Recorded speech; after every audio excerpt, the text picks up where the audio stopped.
In today's video, we're going to be talking about everything you need to know to get started with animations within Flutter. We're going to be talking about both implicit and explicit based animations, as well as already predefined widgets that you can drag and drop within our application to add animations to it, as well as how you can create more custom components, create your own animation controllers to have more fine-tuned control over your animations. We're going to be building an application that is going to showcase to you 4 different ways through which you can implement animations within your Flutter application. Firstly, we're going to take a look at 2 different types of implicit animations, and then after that, we'll take a look at 2 different types of explicit animations. So implicit animations, we're basically going to be creating an animation where we'll be able to fade in and out the color for a container by clicking on a button. After that, I'm also going to be showing you how you can use Tweens as well as a Tune Animation Builder to create a slider which you can drag to actually change the blur that's being applied to an image. After that, we'll move on to explicit animations, and we're going to take a look at how we can create our own animation controller, how we can go forwards in an animation, reverse, how we can reset an animation, and then from there, I'll also show you how you can use an animated builder. So to get started with the coding process, the first thing that I'd like to mention to you guys is that links to all of the resources that I mentioned within this video, as well as a link to the source code, can be found in the description below. So feel free to take a look at it if you're confused at any point. So with that, what I've done is that I've initialized an empty Flutter project, within which I've basically created 2 separate pages and a tab bar view through which we'll be able to switch between these 2 views. And I've called one of them an implicit animations page and the other one the explicit animations page. And this is the actual page through which we're going to be demonstrating the capabilities of how to implement implicit versus explicit animations. So with that said, let's get going. So I'm going to begin with the actual implicit animations page, and the first thing that we're going to be doing is actually understanding what implicit animations are, and then what's the simplest way we can use them to add animation within our actual Flutter applications. So by implicit animations, I'd just like to mention to you guys that these animations are animations that we do not have any control over. What basically happens is that our animation is dependent upon some kind of a value, and when this value changes, the animation automatically triggers. We don't have the ability to reset the animation, to start the animation, to reverse the animation, or anything like that. And the benefit of this is that we have to write a lot less code to achieve the functionality of adding animation within our Flutter application, and sometimes implicit animations are exactly what we need. When we do not require fine-grained control over our actual animations, then we should prefer using implicit animations. And when the time comes for you to have more fine-grained control over your animations, that's where explicit animations come in, as we are explicitly defining our animation controller so that we have the ability over it to influence when it starts, when it ends, when we can reverse the animation stop, and all other things like that. So to begin working with implicit animations, I'd like to let you know that there are a couple of ways through which you can implement these animations. The easiest way is to use these animated widgets. And the reason I'm saying animated widgets is because Flutter out of the box provides us with a lot of these widgets that we can use to animate different properties of them. For example, in our use case, what I'd like to do is implement some kind of an animation where we switch the color for our actual container. So for that, we can actually use a widget, which is called an animated container widget.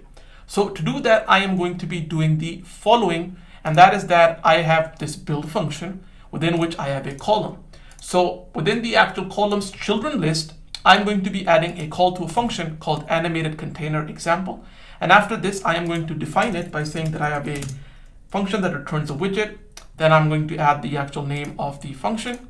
And then I'll open up the function's body, within which I am going to say that I am going to return a column. And the reason we're returning a column is because not only do I want to show the actual container that we're going to animate, but also a button that is going to allow me to trigger the animation based upon a value that we're going to switch. Once this is done, the next thing that I'm going to be doing is that I'm going to be adding a material button to my actual column, like so. And then this material button is going to have an onPressed callback function, which for now is going to be empty. And after that, I'm going to have a child for this, which is just going to be a simple text widget like so. And once this is done, I can do Alt-Shift-F Command Save, and we can see the actual button. Once this is done, I'm going to come back to my column, and on that, I'm going to set the main axis alignment and cross axis alignment like so. And with this, we can actually take a look at how to work with these animated star widgets. So what type of animated widgets do we have? Well, if you go ahead and try to add an animated widget, you can see that we have a bunch of them provided to us by Flutter, and all of them work the same way. We have animated align, animated container, animated crossfade, animated grid, and all of these are basically going to work in the same manner as the actual demo that I'm going to be showing you with an animated container. So what happens with these animated containers is that whenever some certain aspect of them changes, then they automatically understand how to animate the change. So how can we see this in action? Well, for that, the first thing that we have to do is give our animated container a duration. And this duration basically specifies how long is the animation going to be. So I'll do durations dot, and we can do long for. And with this done, the next thing that I'm going to be doing is giving my animated container a height and a width. So now that this is done, what I'm going to do is I'm going to go ahead and give a decoration property to my actual animated container, and I'm going to give it the box decoration type. And then from there, I'm going to say that the color is going to depend upon a value, which we are going to be calling trigger. So I haven't created it yet, so I'm going to go to the top of my class, and here I'm going to say that I'm going to have a Boolean. I'm going to call it trigger, and I'm going to set it to false.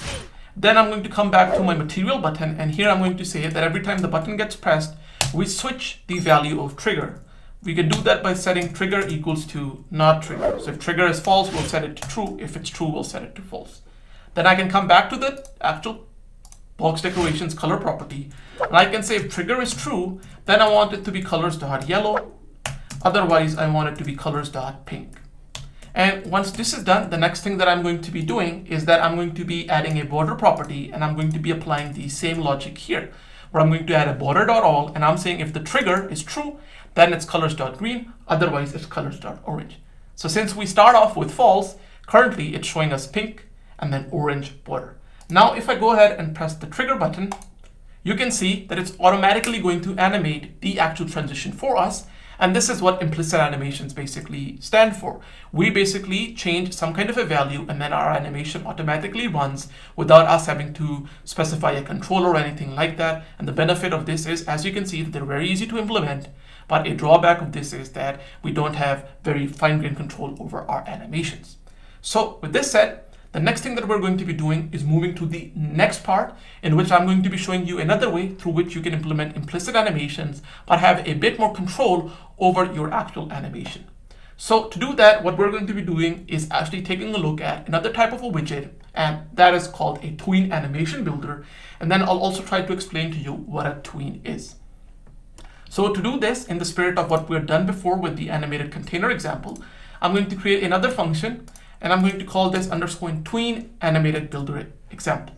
Once this is done, I'm going to go ahead and come to the bottom of my class, and here I'm going to say that I'm going to have a function that returns a widget. The name of that is going to be _ tween animated builder example. And then once this is done, within this, I'm going to say that I'm going to return a sized box with a width of 200 pixels. And then with this done, let's do save. And here we can see the UI moving up. So that means this now has been added within the actual column. So then what I'm going to be doing is that for this size box, I'm going to have a child, which is going to be a column, which is going to have a children's list, which now is going to have a couple of things within it. The first thing that I'm going to be adding is a slider that is going to determine the actual blur animation and how much blur we're going to be adding to our actual image, and then how we animate within that. So to do that, I'm basically going to copy and paste this in, because this widget is very simple. All we're doing is that I'm defining a slider. It has its value set to blur value, which we haven't created yet. So I'm going to go to the top of my class. And here I'm going to say that I'm going to have a property blur value of type double. And to start out, the value of that is 0.01. Then when we switch our slider, it's going to call onChanged. And then what's basically going to happen, as you can see, is that we're going to update the value of blur value to whatever value we've selected. And I've set the maximum value for the slider to be 10. So the maximum value we can drag up to is 10, the minimum is 0.01. So now that we have these actual value being saved within a variable, now we can actually see how we can use this value to add some kind of an animated blur effect to our actual image. So we could have done this with an animated widget as well, but I just wanted to show you a different way of doing things. That's why we're doing it this way, and this way I'll also be able to introduce to you a concept of a tween. So what we're going to be doing is that before the slider, I'm going to be adding a new widget to my children's list within the column, and this is going to be a tween animation builder. And as you can see, it's going to be some kind of a widget that allows us to build some kind of an animation using a concept known as a tween. And this tween object actually gets its name from the word between. It's just a play on the words. And what it basically allows us to do is define, as it says, the target value for the animation. So what a tween object allows us to do is define a begin value, so a starting value for our animation, and an ending value for our animation, and then animates between these values. So what I'm going to be doing is defining a tween now. And a tween can have any data type that it's based upon. In our case, we are going to be animating between double values, so that's why I'm saying a tween double. And then I'm going to say that the begin value is going to be 0.01.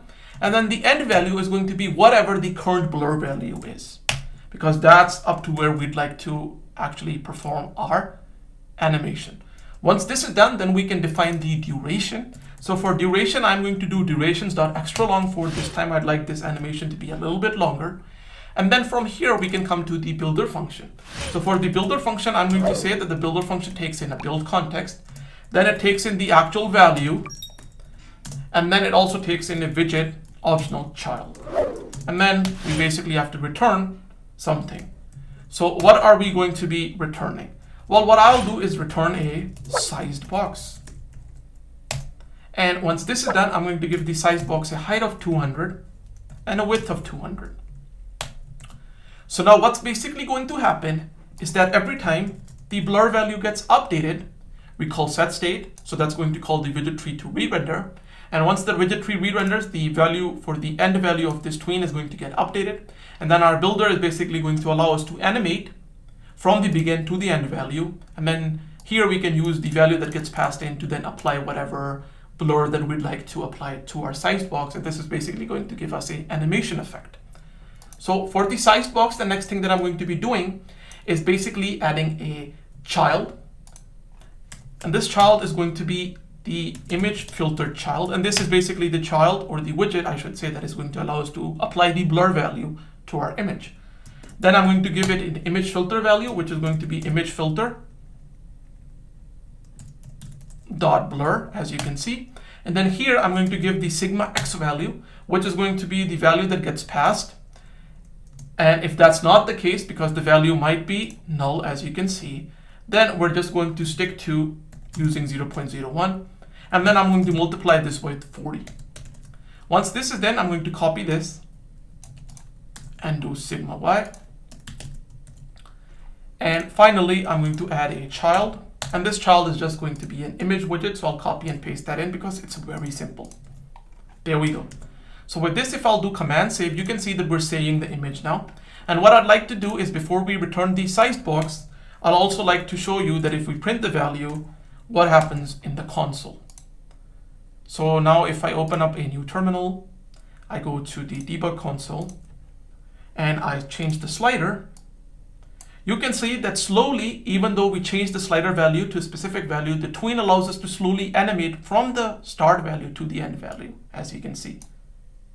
And then add this beautiful blur animation to our picture, and we are somewhat in control of how much blur is being applied. So these are two of the ways through which you can create implicit animations within Flutter, and these are going to cover 90% of the cases in which you need to implement some kind of an implicit animation-based mechanism with your Flutter application. So with this done, the next thing that we're going to be doing is taking a look at something known as animation curves. And what they basically allow us to do is change the way in which we animate from our begin to our end values. So in the case of our animated container, what we do is that we basically define some kind of a variable, and then whenever this variable switches, the actual properties on this container switch, and then the container understands how to animate itself from the starting value to the end value. But sometimes we might want more control over how we go from the start to the end value, and that's where curves come in. So I can define a curve here. I can use bounce in and out. And if I do this, then when I trigger the animation, it does this bouncing effect. It bounces between the two values. Then what I can do is use some kind of another curve, for example, linear. This linearly eases in, as you can see. So it's just a gradual fade in. And there are a bunch of different curves like this that you can experiment with. For example, ease in cubic. So this is an exponential curve. So as you can see, the animation looks great. So you can kind of take a look at these curves, try to experiment with them, see which ones you like. And it's just a personal preference, but they allow you to change how we basically go from the start to the end value. That's pretty much it. So with this said, now we can move to explicit animations. So for explicit animations, as I had alluded to before, These are animations that we custom create controllers for so that we have more fine-grained control over how these animations work. And that's exactly what we're going to be doing. We're basically going to be controlling our animations through an animation controller, and that's going to give us the ability to start the animation when we'd want it to start, to stop it when we'd like it to stop, reset it, and other things like that. So how are we going to be doing this? So to begin, what I am going to be doing is going ahead and coming to my column, and this is within the Explicit Animations page state widget. And here I'm going to say that now I'm going to basically add a call to a function, which is called AnimatedContainer example. And then I'm going to do the same thing, which is that we have a function that returns a widget. It's called _AnimatedContainer example. And then within this, I'm going to return a sized box. And then the size box is going to have a width, which will be 500. And that's pretty much it. With this done, we can actually talk about how we can work with explicit animations. So for explicit animations, there are also two ways with which we can work with it. We can either use these predefined widgets, which have the name of star and then transition. That's what usually the name of these widgets are. And then we can give these widgets our animations, and then they can do all of the heavy lifting for us. And this allows us to reduce the amount of boilerplate code that we're writing. And then after this, we're also going to be talking about an animated builder, which is the full-blown widget that allows us to control every aspect about our animation. And we'll also take a look at how we can implement the same example that we've shown here for our implicit animation using an animation controller and then an animation builder. So let's take a look at first the easy way through which we can actually create an animation controller, attach it with a widget, and then kind of work in showing some kind of an animation. So what I am going to be doing now is that I am going to be coming to this size box. I'm going to be adding a child. Child is going to be a column. It's going to have a children's list.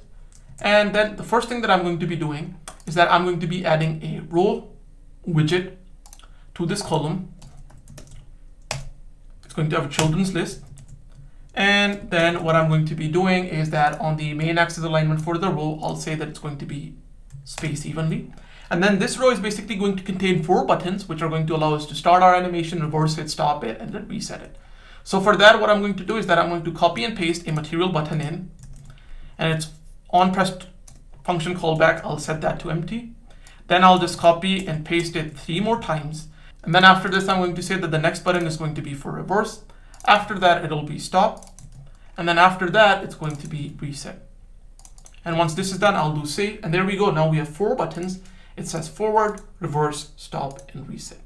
And once this is done, now we're finally going to be taking a look at how we can implement this explicit animation. So what we're going to be doing is actually using a pre-built widget. And these widgets that we can use explicit animations with are called star, which could be anything, transition widgets, you could say.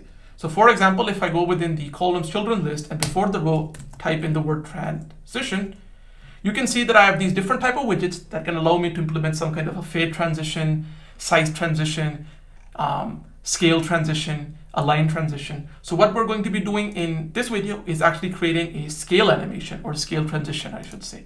And as the name suggests, it will allow us to apply a scale transition to whatever widget that's the child of this. So the scale, for example, will allow us to change it size. That's basically what scale means. So now what I'm going to be doing is that for the scale property, I'll leave that to whatever it is for now. And before that, I'll define the child for this. And I'm going to say that it's going to be a container. The container is going to have a height of 50, width of 50, and then we're going to say that the color is going to be colors.red. And that's pretty much all we have to do. And then with this, we can now come to the scale. So the scale, if I hover over it, you can see requires us to pass it a variable of type animation double. And as it says it creates a scale transition. So how can we do this? Well, the first thing that we have to do is that we have to create an animation controller, because as I had mentioned, explicit animations require a controller because the controller defines the behavior and basically manages the start, stop, reset, and the state of our animation. So what I can do is go to the very top of my class, and here I can say that I'm going to create a variable late animation controller. That's the type of it, and I'm going to call it animation controller 1. And then once this is done, I'm going to define the init state function on my actual state class. And here I'm going to say that after the superclass's init state function has been called, I'm going to set my animation controller to a new instance of animation controller object. And then we have to give it a vsync property. Where do we get this vsync property for? Well, to get this vsync property, what we can do is actually add a mixin to our class, which is called ticker provider state mixin. And what this mixin basically allows us to do is allow this widget to keep a track of the frames of our Flutter application so that it understands what frame it's currently on, and then actually create the animation based upon that frame. So we can set the vsync property to this now, and it should work. With this done, the last thing that we have to do is that we need to give a duration to our actual animation. So here I'm going to do durations dot, and we can do medium for. So I want this to be a bit faster than the other animations that we've created. So the next thing we need to do now is actually create our animation. For now, we've just created our controller. The controller needs an animation that it can actually control and animate. So how are we going to be doing that?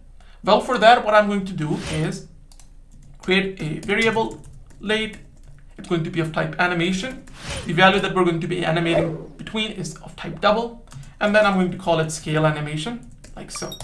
Once this is done within the init state function, I'm going to do that after the animation controller has been created, I'm going to do underscore scale animation is going to be a tween, and it's going to be double. And then I'll say that the begin value for this tween is going to be 1.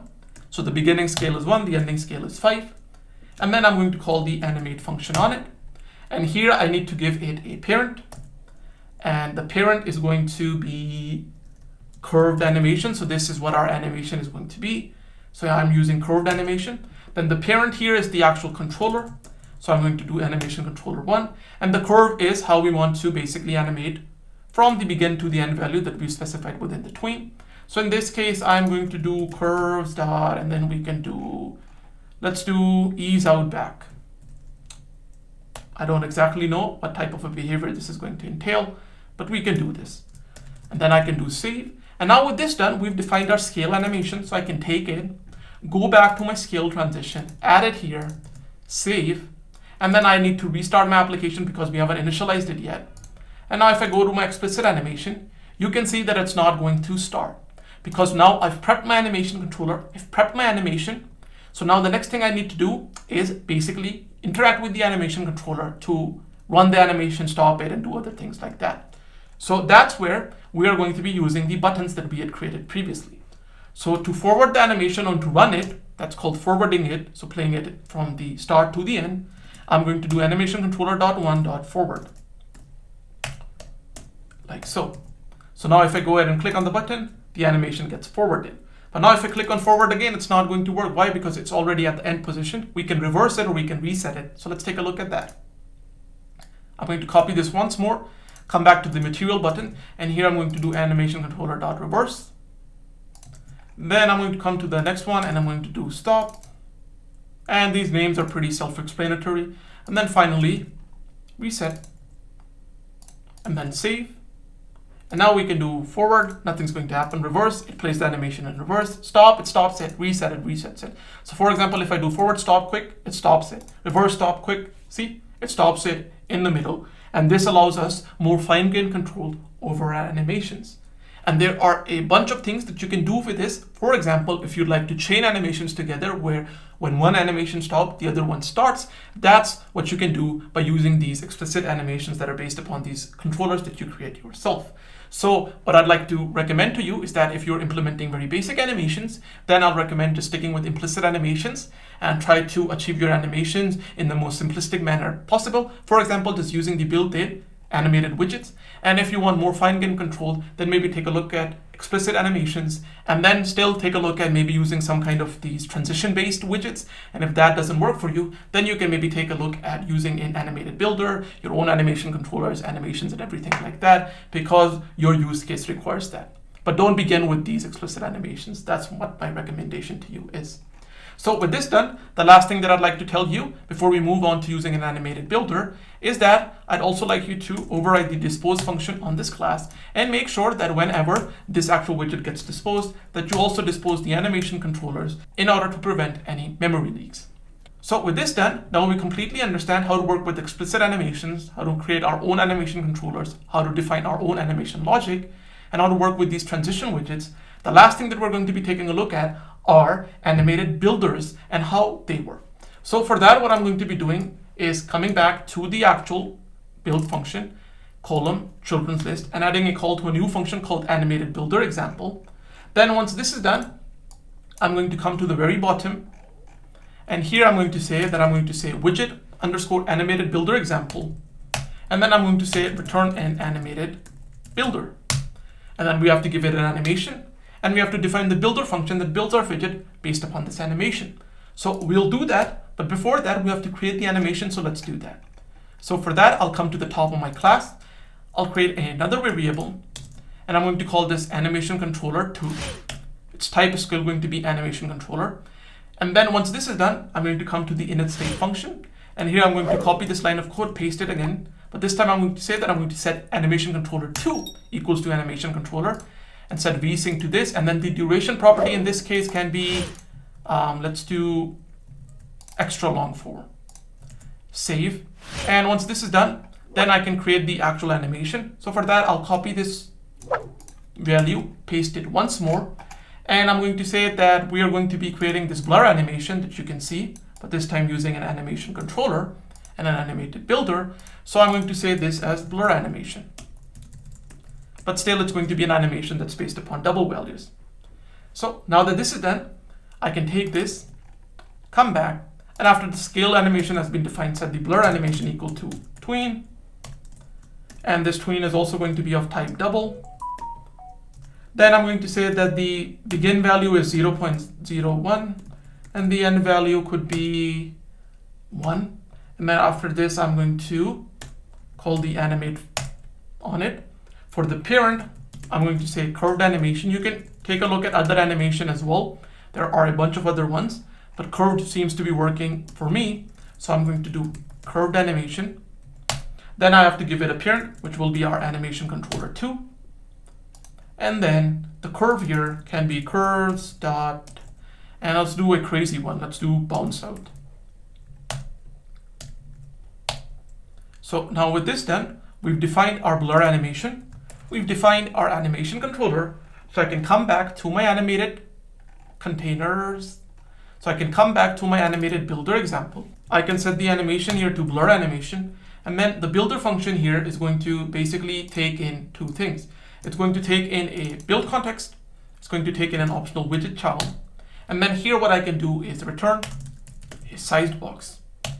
Height 200, width 200. And then what I'm going to do now is that I'm going to go to my implicit animations page. I'm going to come to the point where we have our tween animation builder. And I'm basically going to copy this section where we have the child set to image filter, because it's basically the same thing. And then I'm going to come back and paste it in here as the child. There we go. So the child for this size box is this image filter. So once this is done, just import Dart.UI to get the image filter class from it. And then what is the value here going to be? Well, the value here is going to be the blur animation dot value.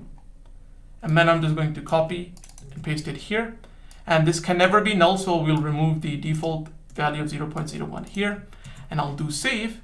And then I'll have to restart my application because blur animation hasn't been initialized. But now you can see that the actual animated builder is working. It's returning to us this image with the image filter applied to it. But since now the value of blur animation to begin with is 0.01, it's not applying any blur. And since we haven't started our animation yet, it's not running. So now what I can do is either create some kind of a button or mechanism through which I can take the user's input and then run the animation. Or what I can do is go to where I define my animation controller. And then once I've defined it, call forward on it. And if I do this, then the animation will run as soon as the animation controller is created, as you can see. Or what I can do is reverse it by calling it reverse.